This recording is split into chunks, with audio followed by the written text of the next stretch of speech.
Good afternoon, everybody. Are we not? Good afternoon, everyone.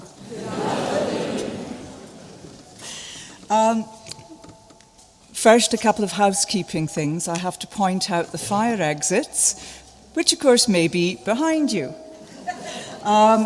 It's a customer safety announcement on behalf of the Bell Centre.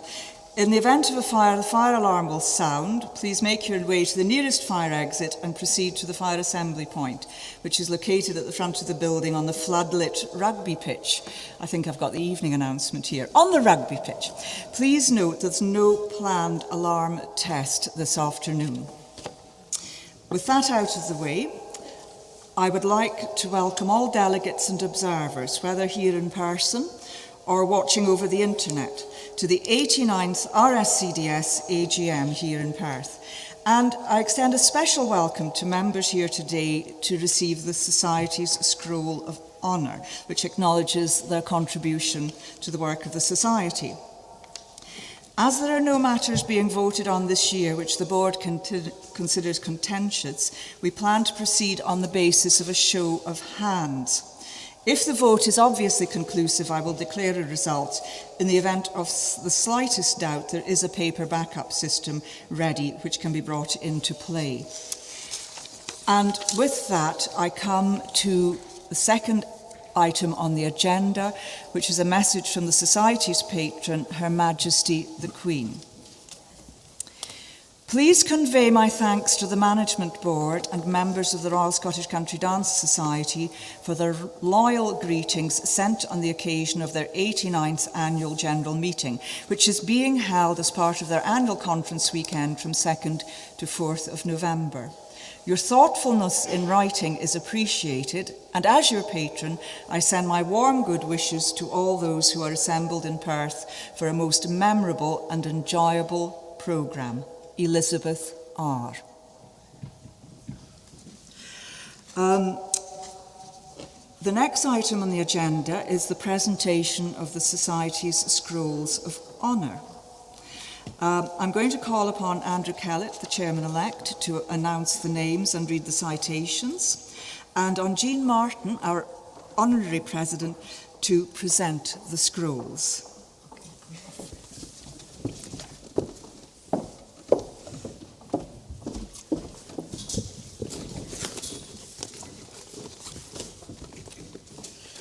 Thank you very much, Madam Chairman. Delegates, observers and guests, it is my pleasure to introduce to you the 5 individuals who are being awarded the Society Scroll of Honour this year. First of all, we have Deirdre McCuish-Bark, nominated by the Toronto Association.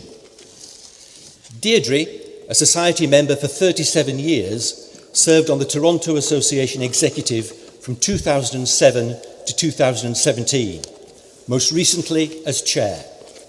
She spent 15 years on the executive of the Teachers Association of Canada and was responsible for organising the biennial North American Examinations Tour. On behalf of Toronto and TAC, Deirdre helped to develop the Society's strategic plan, and she represented both Toronto and other North American branches at the Society AGM.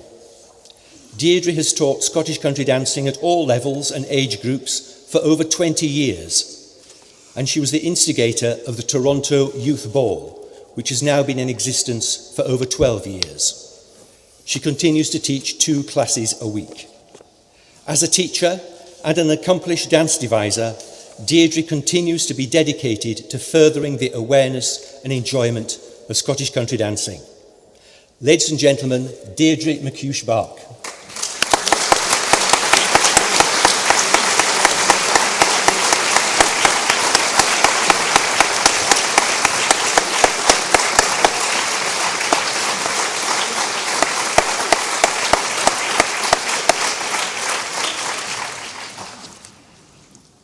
Diane Rooney, nominated by the Cheshire branch.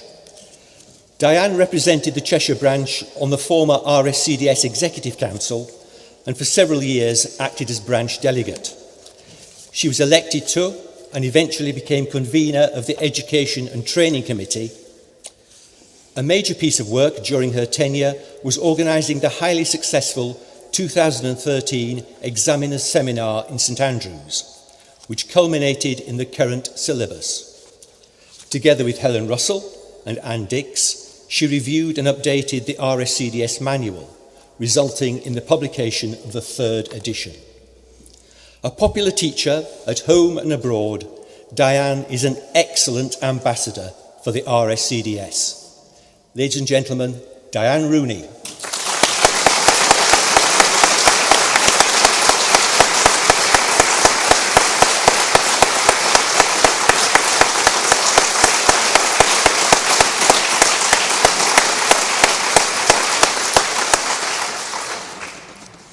Gaba Turi, nominated by Vienna branch.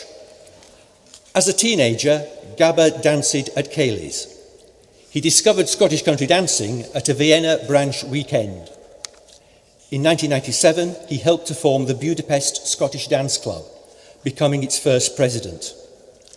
Gaba has been the inspiration and driving force behind the biennial Budapest weekend, which has been running successfully for over 20 years. He was also a founding member of the international team that has performed at the annual Newcastle Festival. Gaba is a pioneer whose enthusiasm and energy established Scottish country dancing in Hungary. Gaba Turi.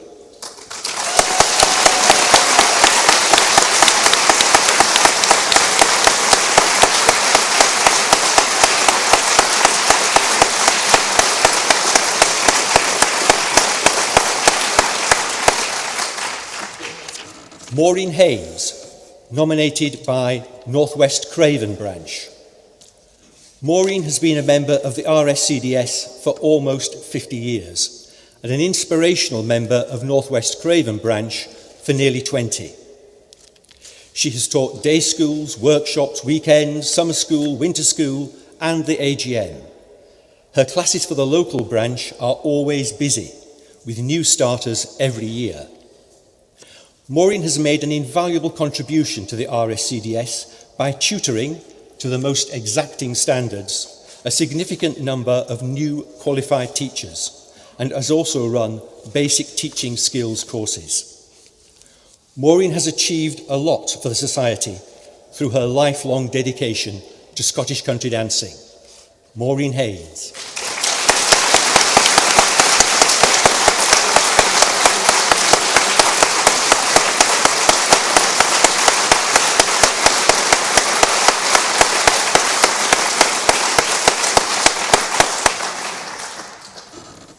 Sue Porter, nominated by Oban and Lawn branch. Sue started Scottish country dancing as a child, joining the RSCDS in 1968. She gained her teaching certificate in 1973 and has taught ever since, at home and abroad. She has been secretary of the Lawn branch, now the Lawn and Oban branch, since 1984. She has been education and training convener, youth director, winter school convener, medal test assessor, tutor and examiner, and served on numerous other RSCDS committees. Sue is a great ambassador for Scottish country dancing, bringing enthusiasm, integrity and knowledge to everything she does. Ladies and gentlemen, Sue Porter.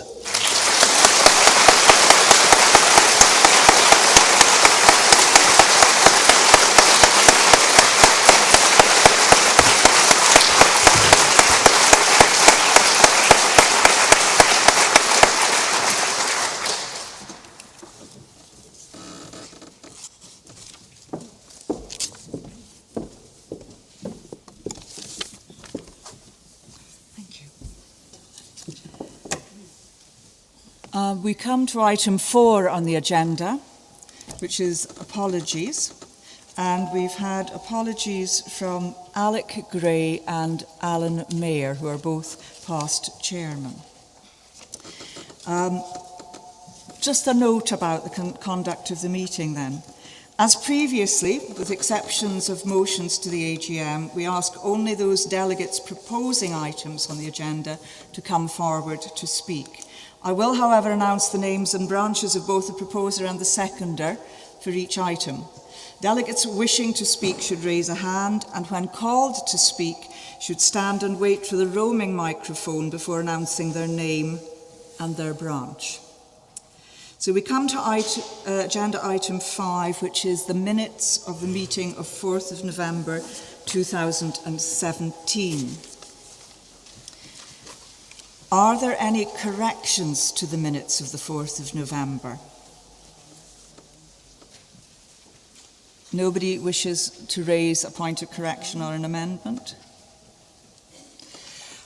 I therefore call upon Ainsley Dunnett, Dumfries branch, to propose the adoption of the minutes. The seconder is Adam Brady from the Youth branch. Ainsley? Thank you.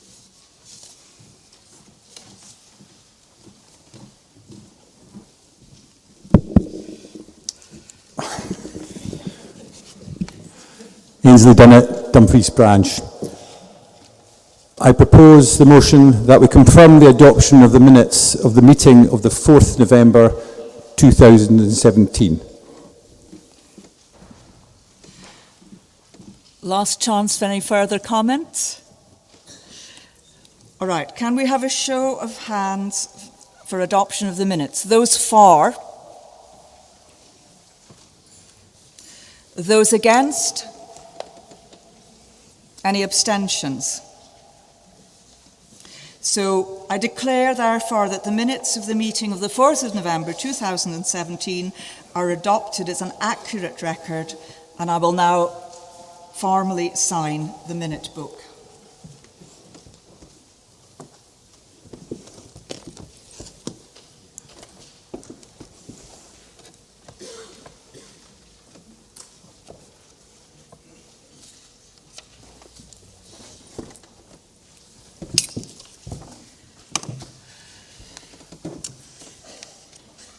We come to item 6 on the agenda, listed as the Society Chairman's remarks, which is a very personal view of events of the last year. Honorary President, delegates, members, ladies and gentlemen, I'm delighted to see so many of you here today, and I'm pleased to make some short remarks on our RSCDS activities during the last year and to look forward to next year. First of all, thank you to all the branches who've invited me to take part in their events and anniversaries. It's been most heartening to meet so many people who work so hard to allow access for so many of us to dancing. Thank you also for being so diligent and patient over the introduction of the General Data Protection Regulation. This legislation, approved and monitored by the Information Commissioner's Office, and it's therefore not within the Society's control to amend the principles of data storage and transfer. But as branches and Coates Crescent share membership data, it is necessary to have an agreement giving everyone assurance that their personal data is properly protected. I would like to thank Chris Milne, who was our Executive Officer for 6 months, very much for the amount of detailed work he put into researching and preparing for the launch of GDPR. This year, much work has also been done to review our Articles of Association as a company limited by guarantee, and also our rules and procedures, and our licence agreement. It's part of good governance to review such matters periodically, and it's also an objective in the business plan. The Society has several working groups and panels with a range of remits, and I'll mention the work of just 2 of these.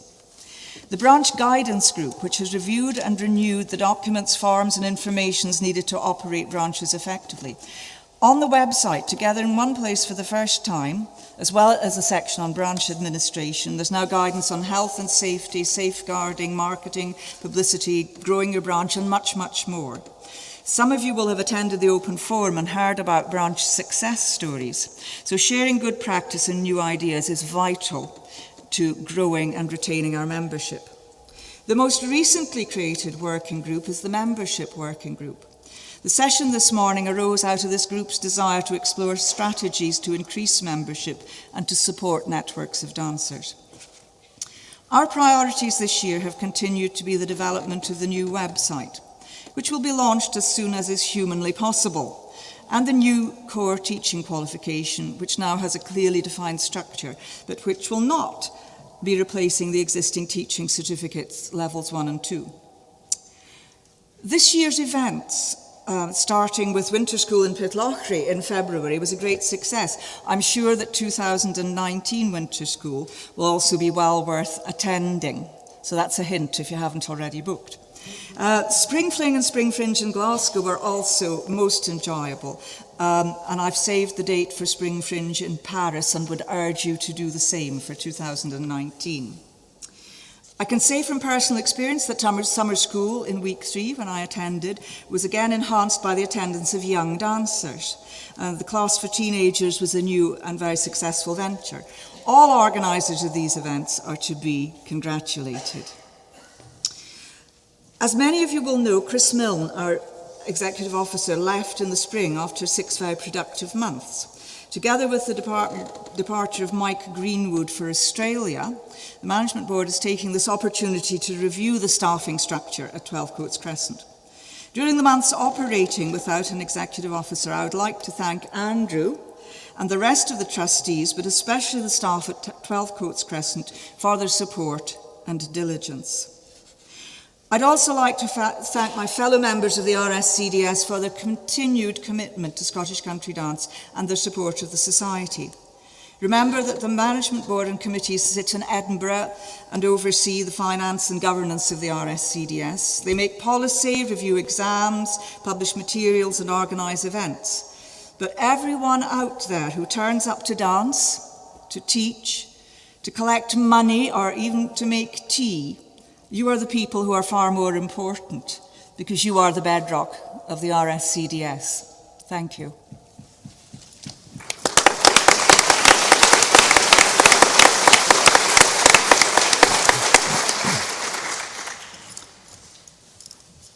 Item 7 on the agenda is the Trustees' Annual Report and Accounts. I'm going to hand over to Bill Cant, our Treasurer, who will give you a brief presentation on the annual report and accounts to the year ending 31st of March 2018.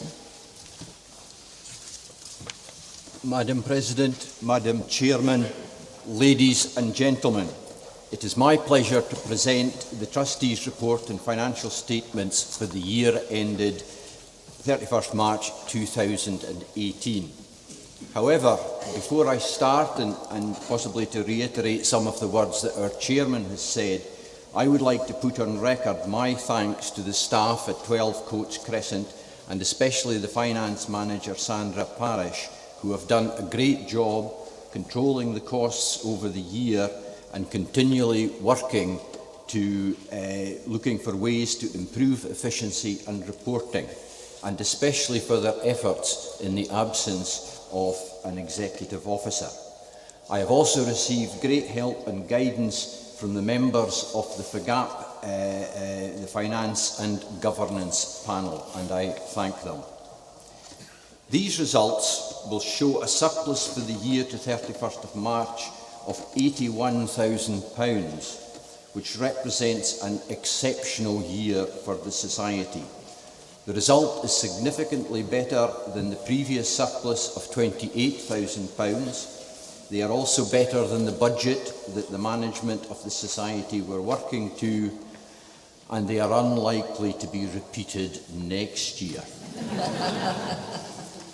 The Trustees' report and financial statements for the year ended is this 37-page document, which has been on the website since the end of August.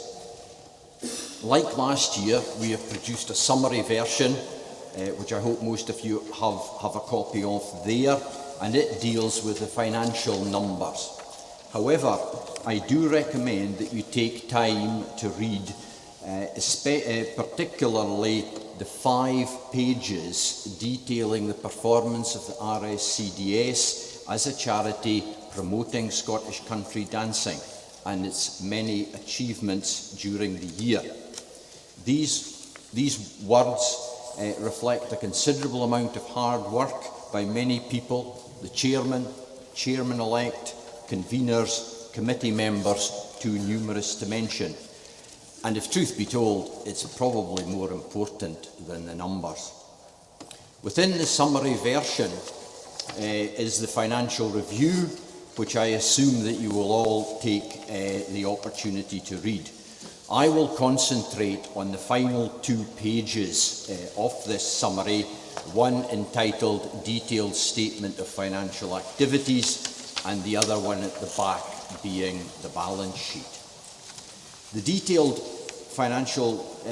statement of financial activities tries to follow the pattern of the statement of financial activities, which is contained in the full report and accounts, and as I said, is on the website. The first 3 lines of the statement are relatively modest numbers, but all increased over the period. As a charity, we are pleased to receive donations and legacies and try to use them for the long-term benefit of the society, but we cannot afford to depend on them. The investment income was again up, reflecting the good levels of dividends from the Standard Life Wealth Funds where most of our investments were held. As many of you will be painfully aware, interest from our significant cash balances is very modest. Next is our main source of income, the annual subscription, £208,000.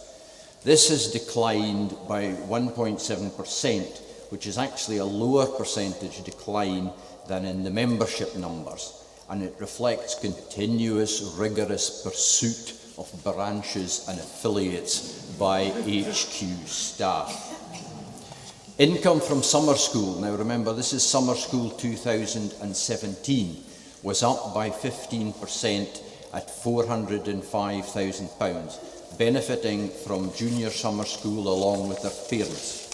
Very importantly, expenses, which are shown below at £208,000, were kept under control by the school's director, Jim Stott, and rose in line with the increased income. This means that the summer school contribution increased by £17,000 year on year.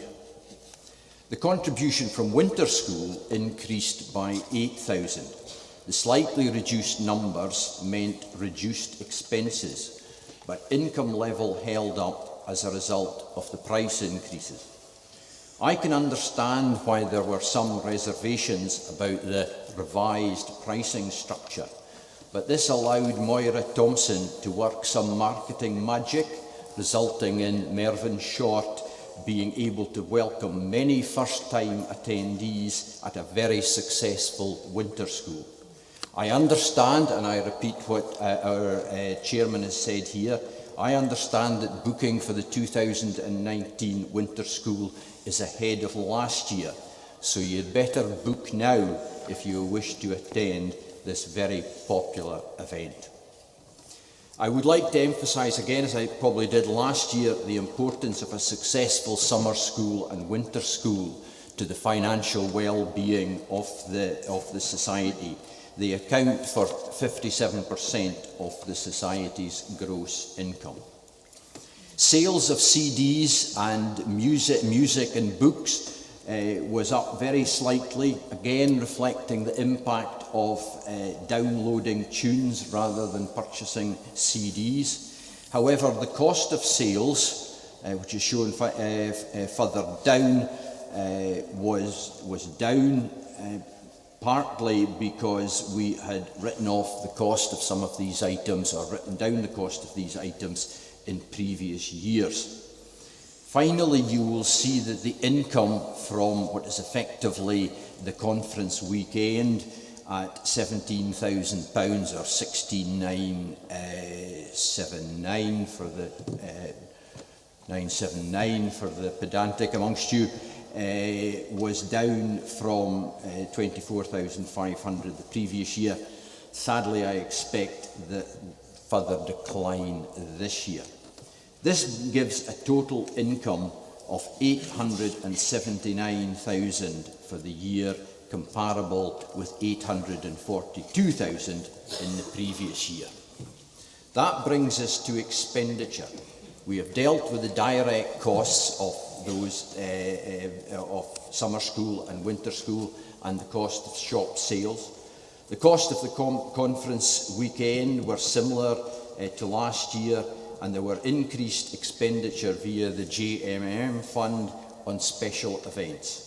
There were modest increases in the cost of the magazine, and the archive expense reflects the final expenditure of a grant provided in previous years.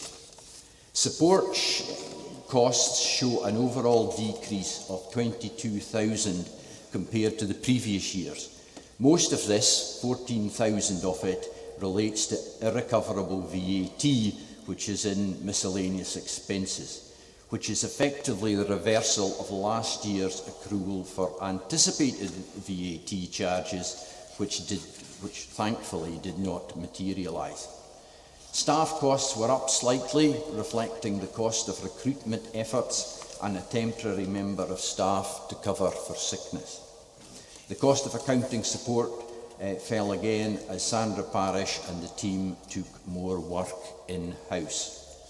Governance costs also show a modest overall reduction, with the main feature being the reduction in travel costs to meetings because of the increased use of video technology. That takes us back to a surplus for the year of £81,627 compared to the surplus the previous year of £28,671. Another big step in the right direction. It'll be a challenge to repeat this performance, and maybe next year we will be able to relax a bit and spend more money promoting dances and attracting new members. As usual, I've concentrated on the revenue account, but the final page shows our balance sheet. The top half shows the various funds within which the Society manages and records its finances. Below that, I have attempted to provide a bit more detail of what these funds actually represent. The intangible assets, 49,500, is effectively the software, the cost of the software for the new website, while the tangible asset is effectively 12 Coates Crescent plus some improvements. The investments, which are held in the General Fund and the GMMM Fund, they are now exclusively with Standard Life Wealth, while the cash on deposit is with CCLA and largely supports the Development Fund. We have cash in the bank because dancers pay for summer school before the 31st of March, and then down below that you have the summer school prepayments, which is effectively the money that will be due to St Andrews University after everybody has enjoyed themselves at summer school and St Andrews University is shown as a creditor. Looking forward, the first 6 months of this year to 30th September will reflect the result of the 2018 summer school, where the draft numbers show a modest decrease in income matched by a similar decrease in expenses, giving a very similar estimated gross contribution. We also intend to spend some more money on some essential maintenance at 12 Coates Crescent. In summary, the year to 31st March was another year when everything went well. No disasters. Not all years will be like this. Expensive issues will arise. However, thanks to the hard work of Sandra, schools directors, the rest of the team, I believe that the finances are under control, have moved in the right direction, but care and vigilance must be maintained. Thank you.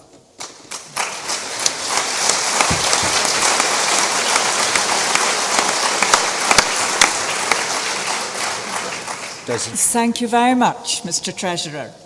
Now, I'm going to ask the meeting if there are any questions or points for clarification on the annual report and accounts. But can I remind you that each question should only deal with one point at a time, but you can ask more than one question. Does anybody have a point for clarification from the report or the accounts? Can we have a microphone here, please?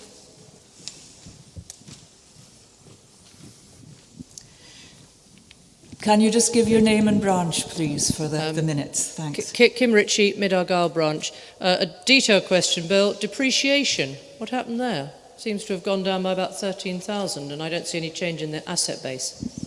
That was effectively, we have a certain amount of computer equipment, and it had all been written off in previous years. So there was, it had been written off, so there was no, effectively no depreciation in the course of the year. But next year, 18-19, will show depreciation. It'll show a chunk of depreciation for the new website and for any significant work that we may or may not have to do at 12 Coates Crescent. Any other points? Yes, can we have a microphone over here? If you just state your name and branch, please.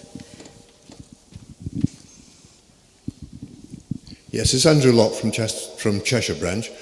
Previous years we've discussed using Coates Crescent as a revenue stream and renting out. Is that still on the cards? As far as I'm concerned, yes, it is on the cards. Having been operating for the last year with half an executive officer or an executive officer for 6 months has kind of put it on the back burner a bit. But two things have happened. One is that you wouldn't know it, but there are 6 cellars under the pavement in front of Coates Crescent. One of them has been refurbished and is used for storing some of the archives. The other ones are in a wee bit of a state, but they have since been cleared out of whatever had been left in them, and they have been cleared out, and we have certainly looked at the possibility of refurbishing one or more of the other ones. That would take care of some of the filing that we've got in the 2 rooms down the stairs, and that would allow us to look at the possibility of letting out one or other of the rooms in the basement that are underused at the present moment. So it's an issue and it will be addressed. Don't think I've kicked the can down the road too far. We will get to it. Thank you. Anyone else wish to raise a point of clarification? All right. I'm going to call upon Bill Cant, the Treasurer, from Dundee branch, to formally propose the adoption of the accounts. And it's going to be seconded by Isabel McMillan, Aberdeen branch. So, Bill. I would therefore like to propose that the meeting adopt the Trustees' report and financial statements of the Society for the year ended 31st March 2018. Are there any further comments for the Treasurer? All right. A show of hands now, please, for the adoption of the annual accounts. Those for? Those against? Any abstentions? Right, I'm pleased to declare the Trustees' annual report and accounts to 31st March 2018 duly adopted. Thank you. The next agenda item is the appointment of an auditor. And again, because it's finance stuff, I'm handing back to Bill to propose our auditor. Thank you. Ladies and gentlemen, Alexander Sloan Chartered Accountants have been the Society's accountants and auditors for many years. Now Henderson Logie provide accounting and VAT support while Alexander Sloan continue as our auditors. This meant that Henderson Logie produced the financial report and supporting schedules, and Alexander Sloan audited this financial report. It is fair to say that the year-end process was not without its moments, but throughout the process we received excellent support from Alan Cunningham and his team at Alexander Sloan. Therefore, I would like to propose that the Society reappoints Alexander Sloan Chartered Accountants as auditor. And this motion is seconded by Peter Avery, Newcastle branch. Can we have a show of hands, please? Those for appointing Alexander Sloan as our auditor? Thank you. Those against? Any abstentions? I confirm, therefore, that Alexander Sloan Chartered Accountants are duly appointed as auditor for the coming year. Agenda item 9. This is a motion on membership subscription. I declare that I have 122 proxies in favour of the motion, and Andrew has 2. Can I ask anybody out there holding a significant number of proxies to declare them and to say whether they're in favour or against, so we know where we are before we start voting? Right. Hello, Liz. What do you have? This is Liz Douglas. Who are you? New Zealand? 14 proxies. Are they for the motion? Thank you. Keith, how many thousand do you have? Only 10. So, Keith Bark, and you're representing which branches? Montreal, Kingston, Hamilton, Buffalo, and St. Catharines. And St. Catharines. You might want to write a note about that and give it to the admin staff afterwards. Are all those proxies in favour of the motion? Yes, Deirdre? I have 12 more proxies. And you have 12 more? I have 12 for Toronto, Ottawa, and Kitchener-Waterloo. All right. And are they all for the motion? Thank you. Right. I'm going to call on Bill to propose the motion on behalf of the Management Board, and the motion will be seconded by Joan Madill, Belfast branch. Thank you, Bill. Ladies and gentlemen, in my earlier presentation, you have seen that the Society generated a significant surplus for the year to 31st March. Therefore, and despite the inflation rate in the UK running at about 3%, I would like to propose the motion that the Management Board proposes that for the year to the 1st of July 2019, the basic full annual subscription shall be maintained at £20 and that other memberships will be based pro rata on this amount. Are there any comments from the floor? While with no constitutional implications, this motion will be carried or fall in a simple majority. So a show of hands, please, on the motion on membership fees. Those for? Those against? Any abstentions? So I announce that that motion has been carried.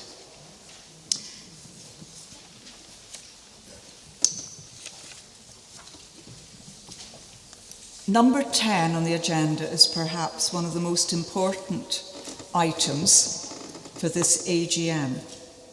We have been very fortunate for the past 3 years to have the services of Bill Cant, who has been absolutely meticulous in keeping everything on the straight and narrow for the finances and producing surpluses 2 years running, which is absolutely everything you would want from a treasurer.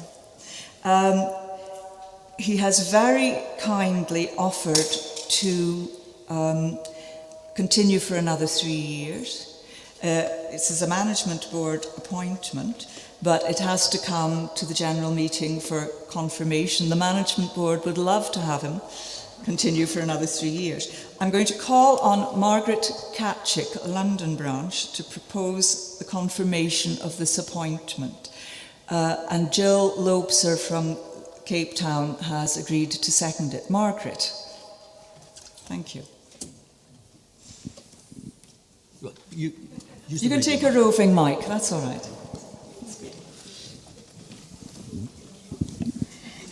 I propose the confirmation of William Cant as Treasurer for a further term of 3 years. Thank you, Margaret. So a show of hands now. Those for the motion? Thank you. Those against? Any abstentions? I therefore announce that the motion to reappoint Bill Cant for a further 3 years as RSCDS Treasurer has been carried. Thank you.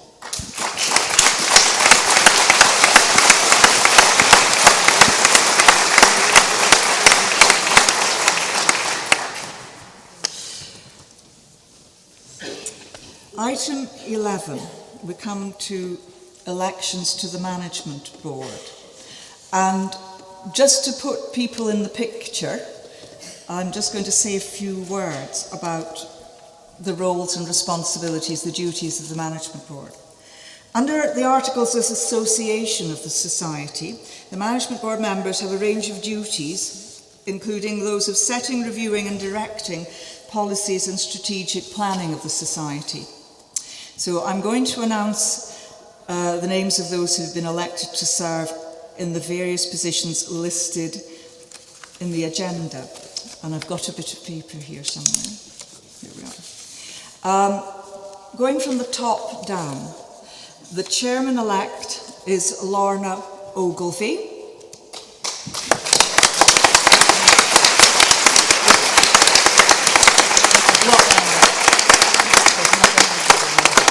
Lorna, would you like to come and join us on the stage? We have a little card with your name already. So thank you.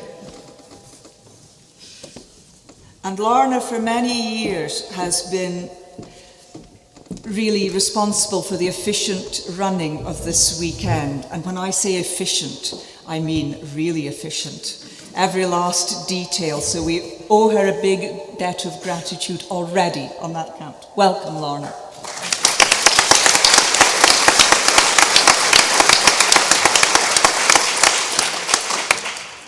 The convener of Youth Services, the new convener will be Joanna Stausberg. Now, I'm not sure, is Joanna here? Yeah, there you are. She's at the back in the red cardigan.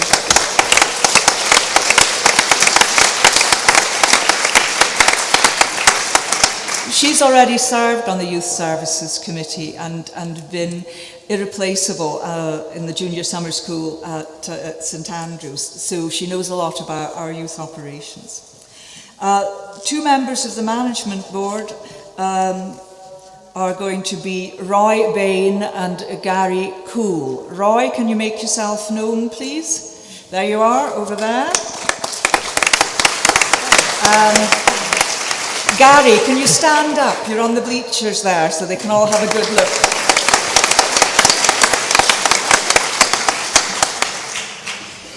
Now, also sitting on the, I think that completes the Management Board, the trustees and directors of the company. Election of Management Committee members, and I'll just give you a rundown about what they do. Under the rules and procedures of the Society, management committees, when elected, are given specific remits from the management board, from the trustees, and fulfil these in accordance with their delegated powers. So that just gives you an idea of the hierarchy. So the results for convener-elect of the Education Training Committee, Anne Taylor. Can you stand up, please, Anne? Where are you? There you are. So that's and we have 3 new members of the Education and Training Committee. They are Sue Porter. Can you stand up, please, Sue? Right, hello. Deb Lees, who's over there on the bleachers. And Muriel Bone. Where are you, Muriel? What? In the green top over there.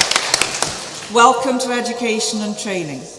For membership services, the new member will be Alan Ross. Alan, are you in the room? No? Okay, well-known musician, you can Google him. And members, ordinary members of the youth services, Emerick Fromhertz. Is Emerick here? No, I don't think so. And Moira Chorus. So, under the rules and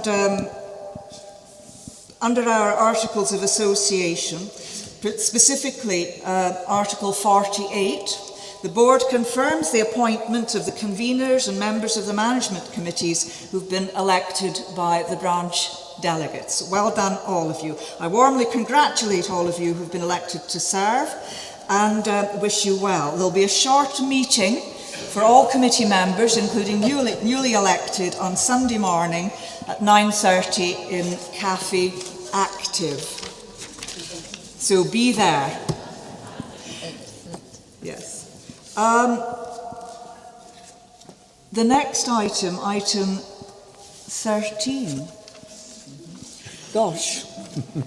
We come to the confirmation of the new chairman, Andrew Kellett.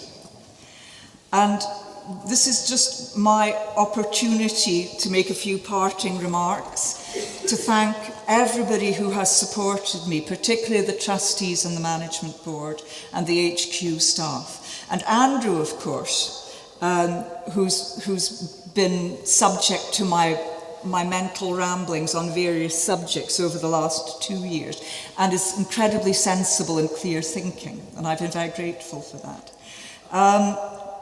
But there are other people I want to thank. On a more personal note, my very long-suffering husband, who's sitting there on the bleachers. Stand up, please, Ian.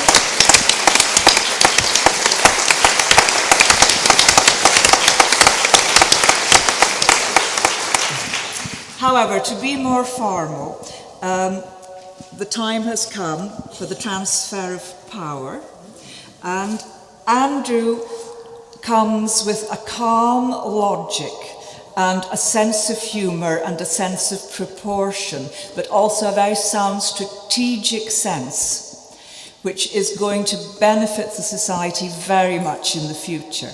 So I leave the organisation in very safe hands.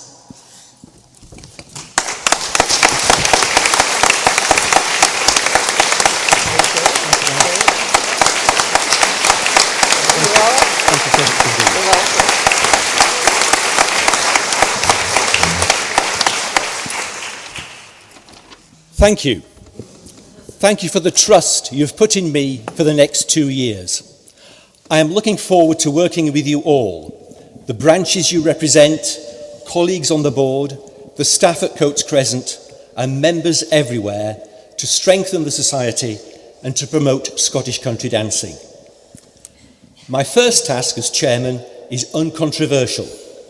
On your behalf, I want to thank Helen for her commitment, drive, and sheer hard work in the role as chairman. As you know, for much of her time in office, we have been without an executive officer, and yet the Coates Crescent machine has continued to function, partly because of extra effort from some of our staff, but also because Helen was effectively working full-time, unpaid, for the RSCDS, not just as chairman, but as teacher and examiner. We all owe her an enormous debt of gratitude.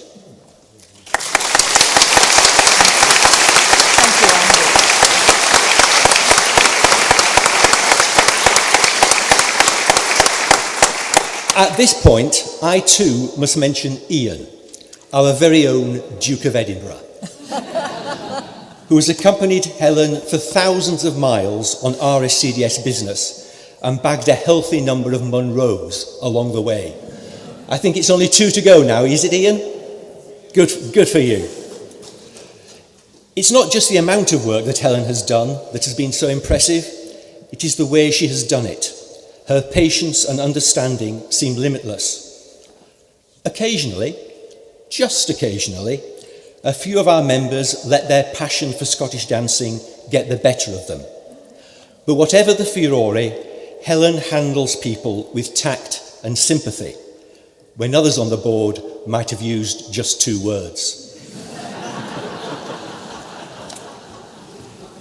Helen, all I can give you in return for what you have done for the Society over the last 2 years is this past chairman's badge. But it comes with our respect, admiration and deep gratitude. Thank you for being such an inspiring chairman. Thank you. Thank you. That's lovely. Thank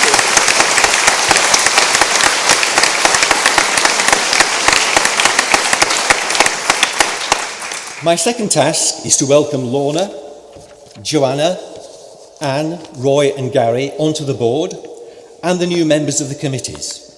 I hope you enjoy the experience. Your new colleagues look forward to hearing your ideas for taking the Society forward. My sympathy to those who were not successful in the elections. Don't take it personally. You have a lot to offer, and the RSCDS needs you in any number of capacities. I now have to introduce a controversial note. I need to announce the results of the mascot competition and the virtual festival. And having sat on the judging panel for both, I can say that they were incredibly difficult decisions to make.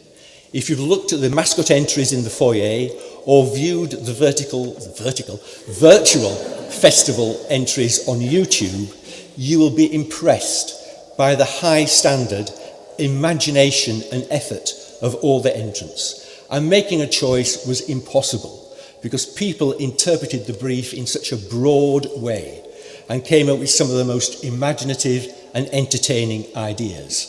However, a decision had to be made. You will no doubt disagree, but it is that Rowan the sheep is our junior mascot.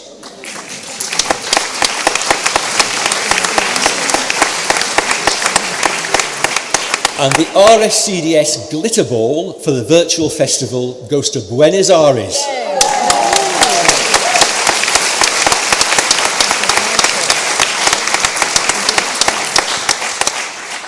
I have one more very important thing to make. So for those of you who entered the sweepstake and said the meeting would last 55 minutes, you've just lost. My final point, and most importantly of all, is to thank you and the thousands of members like you all over the world who work week in, week out on behalf of the RSCDS. In a society like ours, AGMs, office holders, the accounts are required. They're necessary. But the business of the RSCDS is dancing, and the business of a charity is to improve lives. You in your branches are the RSCDS. That is where we meet the public, it is where we teach people to dance, and it is where we enjoy dancing on a regular basis.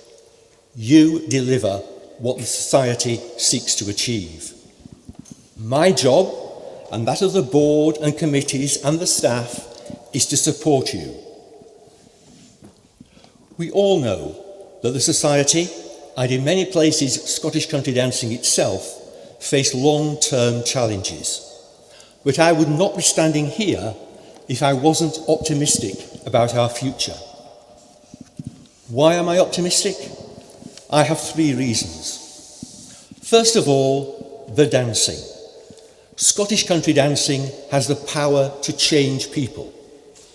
We all know young children for whom Scottish dancing is the best thing in their lives. We see dancers who have mastered a skill and perform with artistry and elegance. Others take pleasure in our tradition and our music. We meet dancers who would be lonely, but for the friendships forged through Scottish dancing. And for many, Scottish dancing is just fun, and everyone needs some fun in their life. My second reason for optimism is the society. Like you, I can be frustrated by RSCDS bureaucracy and the pace of change. But at our best, the society is a fantastic network for the exchange of knowledge, building communities across boundaries, and nurturing friendships. But above all, my third reason for optimism is you and your fellow members. In you, we have an army of ambassadors for this wonderful pastime of ours. You are empowered to represent the RSCDS, to promote Scottish dancing, and in our own way, to make the world just a little bit better. Together, we can grow the society and see Scottish country dancing flourish. Thank you.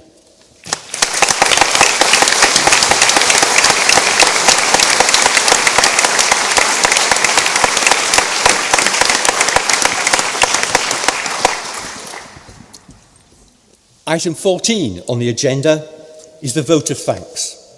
And I call upon Pat Harrower of Duns and District. Ooh.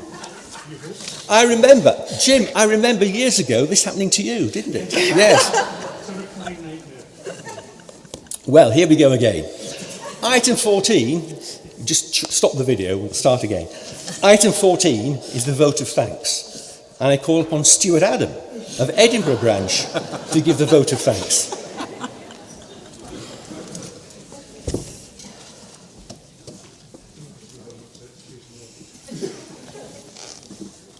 Ever get a feeling you're a second choice?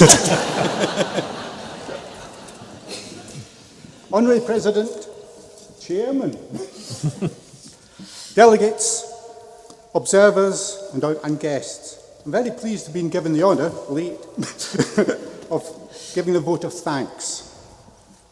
But it's when Moira hands you the information you need for it. There's a whole page of names to give out. Keeping this in mind, I think the best thing to do is I'll go through the whole list and we'll give a shout at the end. And you'll realise that also the way to recognise the end, it refers to all the delegates. So, on behalf of the Society, I wish to thank the following, and we appreciate the time, effort that have been put into making the AGM such a successful event. The management staff of Bell's Sports Centre, RSCDS Coates Crescent staff, Lorna and Alana Crichton, who are the local organisers for the 2018 AGM, Chairman of the meeting, Helen Russell, the branches who contributed to the morning open forum session, Linda Gall and Trevor Clark for chairing the discussion on increasing membership, Ian and Elaine Hutchison for overseeing the vote counting, the Education and Training Committee for organising the teaching conference, Alan McPherson, RSCDS archivist for the archive display, the demonstration dancers from Perth branch and the dancers from local schools for Saturday morning's demonstration at St John's Centre, the youth demonstration team for Saturday evening's demonstration, John Carmichael Ceilidh Band and caller John Carswell for Friday's Ceilidh, David Oswald and his Scottish Country Dance Band for Friday's Dance, Jim Lindsay and Scottish Dance Band for Saturday's Ball, Frank Thompson for playing for the Saturday's Nice and Easy Dance, Mervyn Short and John Wilkinson for emceeing the Friday dance. Sue Porter and Jim Stott for emceeing the Saturday ball. Linda Gall for emceeing the Nice and Easy dance. Teachers Association of Canada for compiling the dance programme. Stonehaven Branch for compiling the ball programme. Volunteer stewards organised by Alan Crichton. Sam Gifford for setting up the sound system. Rachel Shanklin for teaching the Saturday class. Adam Brady for playing it. Peter Cass for teaching the Sunday class. Bill Ewan for playing. Jimmy Hill and Mo Rutherford for presenting historic dances on Sunday. Perth and Kinross Council for hosting the civic reception. Perth Common Good Fund for supporting and running events surrounding the AGM. And the biggest thanks goes to the delegates. Thank you.